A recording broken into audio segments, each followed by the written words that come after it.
Vous êtes au 5e numéro du vendredi de Joël Etienne. Vous êtes nombreux à nous regarder, c'est tout un honneur. Et à partir de ces multiples regards, nous nous rendons compte de l'immense tâche, de l'immense responsabilité qui nous incombe de faire tout pour vous apporter des informations afin d'orienter vos différentes analyses et booster certaines lenteurs qui dorment en nous. Ceci étant, nous allons aujourd'hui aborder la RDC, le Gabon et la Côte d'Ivoire. RDC.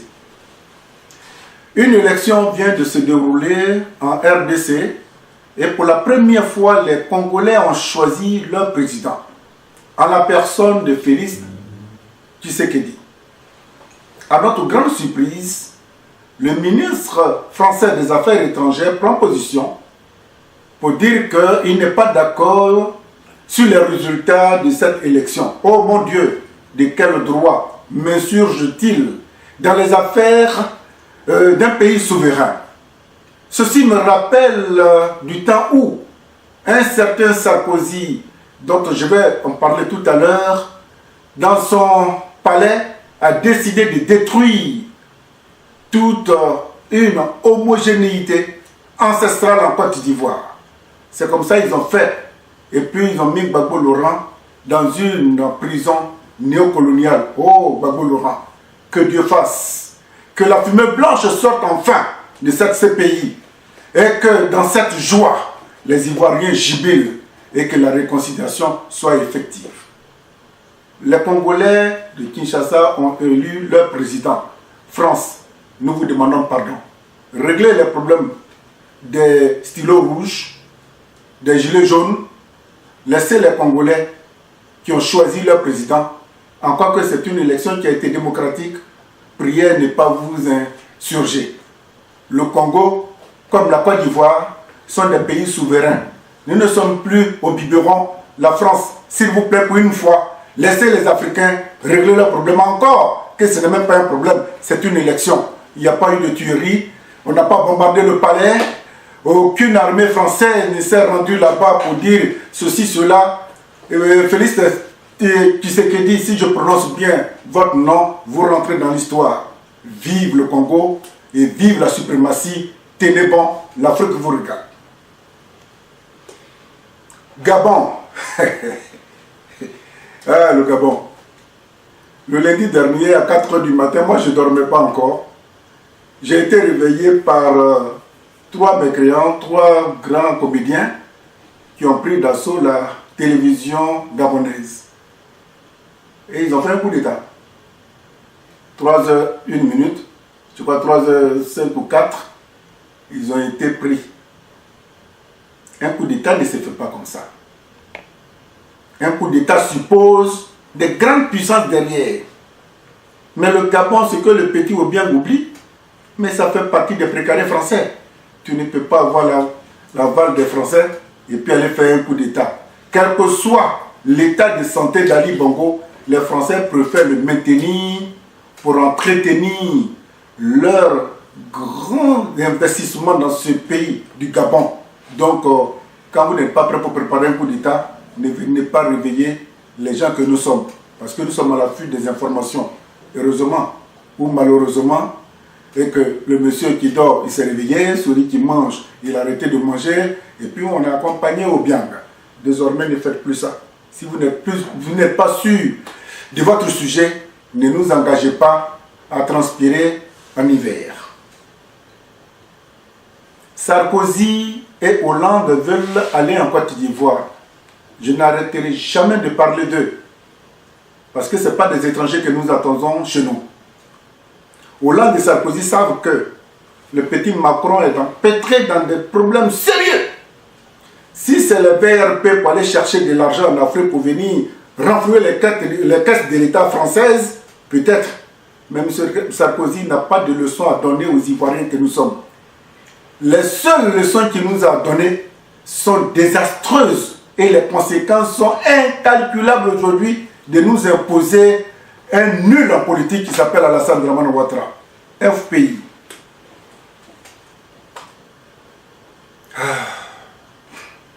C'est celui qui n'a jamais été l'objet d'une seule garde à vue, qui ne connaît pas les difficultés de quand on enlève ta liberté. Gbagbo Laurent en prison, Blé Bouddha en prison, mais bon Dieu, militant du FPI, cadre du FPI, est-ce que vous vous rendez compte de ce que vous, quand vous avez mangé, vous avez pris vos femmes dans vos bras, vos enfants, papa, maman, et puis vous rentrez chez vous, vous êtes assis dans votre canapé, vous avez pris votre télécommande, vous cherchez les différentes chaînes parce que vous avez la liberté. Gbagbo Laurent et Blé Bouddha n'ont pas cette liberté. Quand est-ce que... Parler de Gbagbo, il y a les gars qui vont... Excusez-moi du peu, moi je me soucie de leur liberté. Je ne tiens plus compte des points de vue, des a priori. Gbagbo Laurent lui-même, s'il sort, et que le premier qui va embrasser c'est Ouattara ou bien Soro, vous allez lui faire quoi? Gbagbo a flirté avec Alassane Dramane Ouattara dans le Front républicain.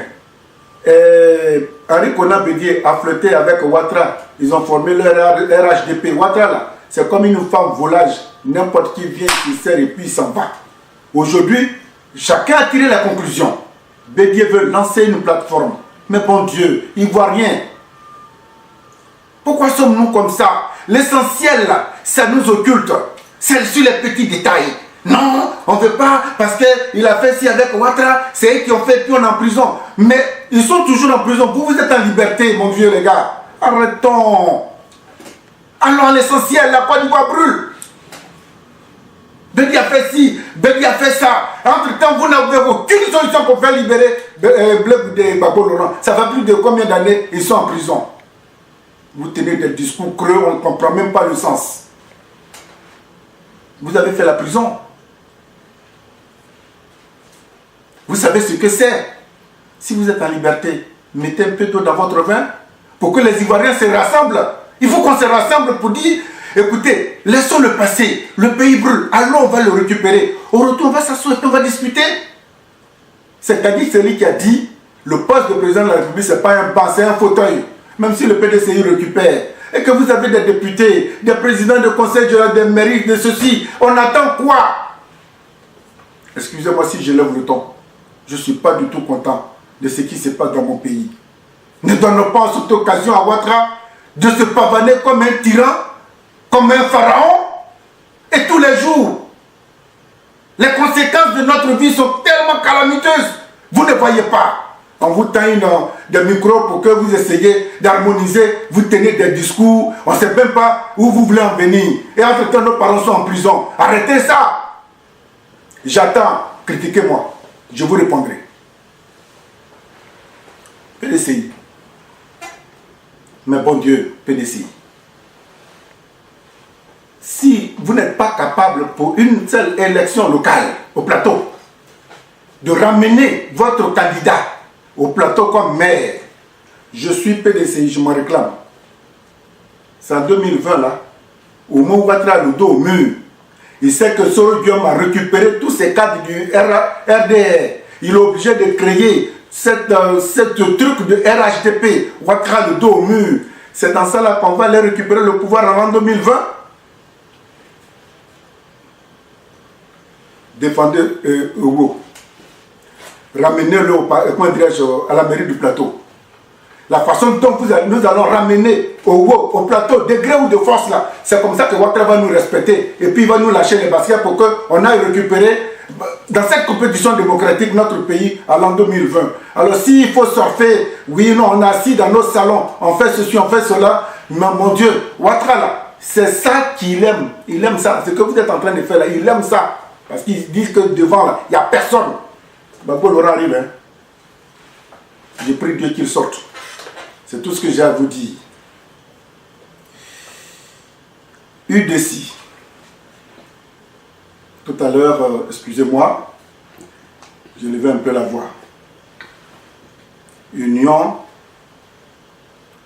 des Ivoiriens de la diaspora. Les journaux en ont parlé. C'est une union qui appelle tous les Ivoiriens de la diaspora à se retrouver Et c'est pas comme à l'époque, on avait créé la CNC, et puis dedans, il y avait des crabes, il y avait des caméléons, il y avait des nénuphars, il y avait tout. Mais cette fois-ci, je vous demande pardon. Cette union que nous voulons mettre en place et qui est déjà née, et qu'on va l'élargir pour vous demander de venir, là, ne venez pas nous tirer par l'arrière. Je sais ce que certains Ivoiriens ont fait et continuent de faire pour soutenir le président Gbagbo. Cette même énergie-là, mettons-la à la disposition de la plateforme ivoirienne pour aller reconquérir notre pays. On va se réconcilier, il y aura la paix. Partout nous serons très heureux. On dit quand ça ne va pas à Abidjan, ça ne va pas à Paris. Et si ça ne va pas à Paris, ça ne va pas à New York. Partout les Ivoiriens se trouvent là. Tant qu'au pays, il n'y a pas la paix, on ne sera pas des hommes heureux. Et ça fait près de combien? Depuis 1999 que Ouattara nous tape des temps là. Vraiment, si vous n'êtes pas fatigué, nous on est fatigués.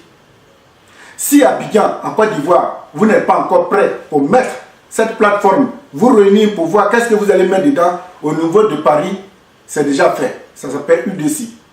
Cherchez à prendre contact avec les initiateurs pour que nous impulsions, nous révolutionnons et qu'Abidjan prenne le pas.